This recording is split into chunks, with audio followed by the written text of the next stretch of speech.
seemed frustrated the other night. It obviously wasn't the result that we wanted in the end. But with you being a senior head in the dressing room, did you play any role after that game in sort of going around and having a chat to boys who've been in this situation before? Look, yeah, obviously not the result we wanted. I thought we, not just me, I think in general, we all thought we should have won the game. We had many chances where we should have killed the game off. I think the whole 90 minutes, we never looked in danger of losing the game, which is a very positive thing. Obviously, I've been part of three. This is the third qualifying cycle I've had, and I've been in very similar situations. But I don't think the boys were really much that down and out kind of mentality. I thought the boys were actually quite well situated and positive, and thought, it's just another game down. We've still got a lot of games to play.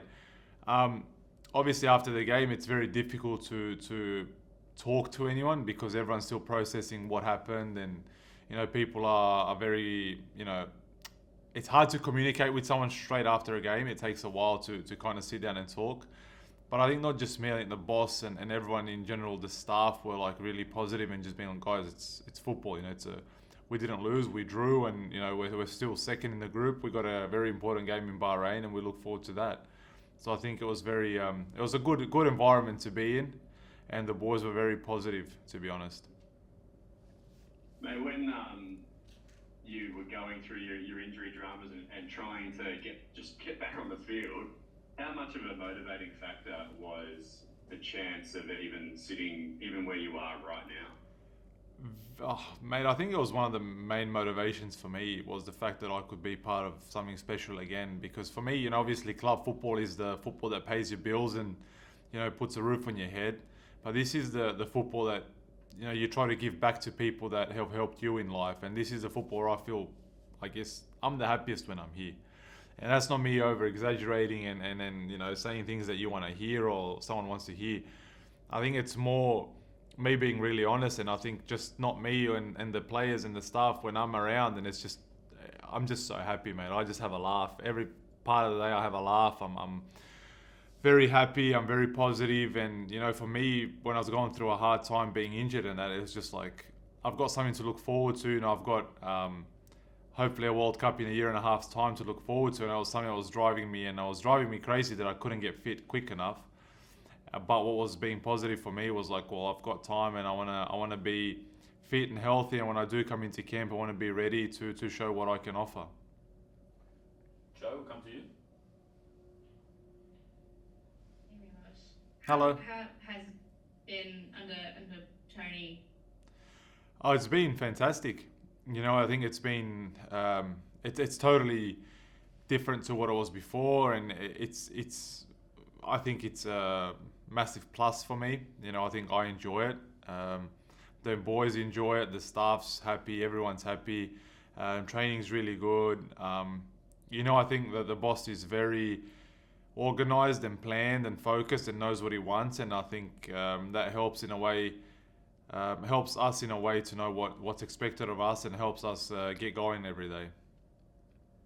You touched on how important Bahrain is. How important has it been for the group of boys that did play in that match, for them to sort of put away their frustrations? Well, obviously, I think not the boys that just played and the boys that came on. I think for everyone, obviously being frustrated, we didn't win on was it Thursday or Friday? When did we play against? Thursday, when we played against Saudi Arabia. It was important that those frustrations get left in Australia, and we look forward to Tuesday's game against Bahrain. But obviously, we have the game that we played against Bahrain. The first game that was played in Australia wasn't so good, so we have something to do on Tuesday to settle that score, and obviously put a foot forward in the qualifiers. Vince? Struggling to hear you, mate. I think you might be on mute. No, still nothing. There we go. Can you hear me? Gotcha. Yeah. Yeah, sorry, apologies. No worries, mate. All good. So for me, I realised that this means more than ever. Why is that, and how is that possible? Because you also always play with so much passion. Why does it mean more than ever, mate? I get goosebumps now because, I was obviously injured for a year and a bit. I haven't played football for a while. It means more than ever because I'm getting older. I'm not getting younger, and there's a lot of younger boys around here. And it means more than ever because I'd like to be someone here in the Socceroos. Obviously, I'd like to play every game like everyone else. But I'd like to be someone here that these younger boys can look up to and just... I want them to have someone that they can approach whenever they need to approach someone to talk about anything they need to talk about, whether it's help in the football world, whether it's help in general life. I want them to have someone they can reach out to because I know when I was coming in, I had Miloš Degenek, for example, who I, even to this day, I reach out to Miloš every time I need something. Not in terms of need something to help me out with something, but whether it's a piece of advice, whether it's just a message or a call, and I want them to have that in me, and it means more than ever to me because I'd love to be able to go to a third World Cup, and I think that's something very special, and not many players have done that, and I think that this group of boys is very special, not just the boys, but I think the staff and the fact that everything's new now, it means more than ever to me because it's kind of a start, it's kind of a new beginning. I feel like coming into this camp, I feel like it's my first camp as it was under Ange back in England when it was almost 10 years ago. Okay, great. And so what is it like now? The team hasn't made the best possible start to qualifying. They've gone from a viewer to potentially making a difference.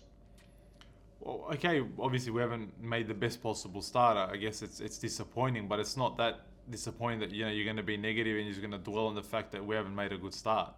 You can't have an impact on what happened before 4 months, 5 months. You can have an impact on what's going to happen on Tuesday and what's going to happen in March and in June. You can have an impact on that, and you have to be positive. And for me, it's about getting the boys to know that it's all in our hands. We don't have to rely on someone else getting results for us. If we win every game from now until June, we go to a World Cup and everyone's happy. Charlie, we'll come to you. Do you feel, Miloš, sorry, my apologies. Yeah, go for it. One more, Ben. Why not? Sorry, do you feel like the Socceroos are a lot more defensive under Popper, and is that a good thing? No, I don't think we're a lot more defensive. I think I guess it's in the eyes of the viewer. You can look at it and be like, oh, we're playing the back five, we're more defensive. But I can see it as we're playing the back three and we're more offensive because our wing backs are higher. We got 2 10s who are going to try and score goals and create chances. I look at it the other way. You might look at it, oh, we're more defensive, we're solid at the back. For me, it's more, we're very offensive, but we're good defensively because our attackers are winning the ball in the right areas, so the defenders don't have to do much. So for me, I think it's totally different playing style, and I enjoy it, and I'm sure that all the boys that are attackers are enjoying it at the moment because they're getting a lot of balls, there's a lot of action. It's just a matter of us now being clinical, being deadly, and being ruthless in front of the goals and punishing teams like we should have against Saudi Arabia. All right, Charlie, we'll come to you now. Any further follow-ups, guys? Just use the raise hand function. Thanks. Thank you. Hi, Miloš. Hi, Charlie mate. from the Socceroos content team. Just a couple of questions if I can. So yeah, you're obviously here because you're a top player, but I think there's a clear feeling that you offer so much more off the pitch as well. You're a leader, you can inspire. We've all seen the motivational team talks that you've given in the past, I think, from the World Cup. So now you're back in the squad, is that a role you're kind of actively taking up? You've obviously just alluded to it. Is it something that the coaching staff speak to you about? It's obviously a young squad, and I think there's a lot the guys can learn from you. Or are you just taking it kind of step by step, a bit slower because it's your first time back in the squad for a while? Nah, look, I don't come into camp and have like a written down speech what I'm going to use before every game or what I'm going to say. And the staff obviously don't come and approach me and say, oh, we want you to motivate the boys. I think it's just, it's kind of off the cuff. It's natural. Yeah, you kind of either have that in you and it just flows off naturally in the change room after, before a game, before training. For me, I'm just like that. I've played football all over the world, and I've enjoyed my football the most when I've played for Australia, and that kind of brings out the best of emotions for me, and I'm the happiest when I'm here. I've played for Red Star, my childhood dream club. I've done everything there I could have done, but this for me is something different and special, and I enjoy it a lot more. And the fact that I can motivate someone like I did at the World Cup, which turned out to be a one-hit wonder and kind of went all over social media, and we won the game against Tunisia. Whether that helped the boys, I don't know. Don't get me wrong. I don't know. I wish it helped the boys, get them a little bit more motivated and pumped up. But if that's my role in this team, I'm more than happy to do that, because that means I'm going to help the younger boys understand where they are and what it means to play for your country. And the boys that are new in, it's going to help them understand as well. And it's going to help me be the person that I want to be, and that's who I am. You know, I'm not going to change. I'm not going to act like, you know, I don't want to play. Obviously, I want to play every game, but if I don't play, I'm here for the boys, and I'm here to make them understand where they are. Excellent, appreciate it, Miloš. Thank you. No worries, mate. Luke, last couple from you, and then we'll wrap. Miloš, you mentioned Mile there. I mean, obviously another great servant to the national team and doing amazing things now, post-playing career. Can you just give us an insight into anything that he might have said that stuck with you during that hard time off the pitch? Yeah, look, to be honest, when I got selected 10 odd days ago, I got a long message from Mile, a voice message. I think it was a day or two after they played one of the games in the Premier League, and I got a message from him. He understands me, as we come from a very similar background, and he understands what this means for me. And he's just been someone that's been there for me through the hard times and the good times, you know, and he just basically said to me, you know, you've been away for a while, don't stress, don't do too much, don't complicate it in a way, don't try and express yourself too much and do everything perfect.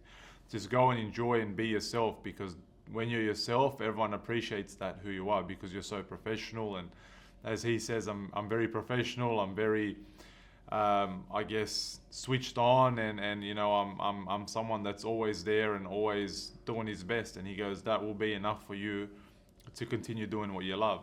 So there's a lot of that, and there's a lot of other stuff that we talk about that's just probably between us. And you know, I appreciate him a lot, and I think he's in this big world of football, and a lot of the people that I've met, I think he's the most valuable person that I've met in the world of football, and the person that I care about in a certain way the most about, because he's, for me, I look at him as a bigger brother in the football world. That's awesome, thanks for that insight. Also, Nish and Aiden, how were they? Did they travel? Did they not travel? There's some just confusion around, particularly Aiden, if he was injured or not as well, post-game, post-Saudi. No, I think Aiden's here, he's fit, he's well.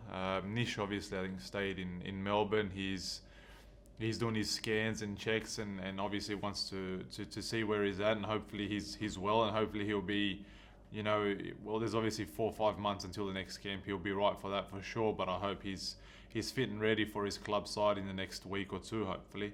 Hrustic is here, he's well, so yeah, I think the boss has pretty much all the players available.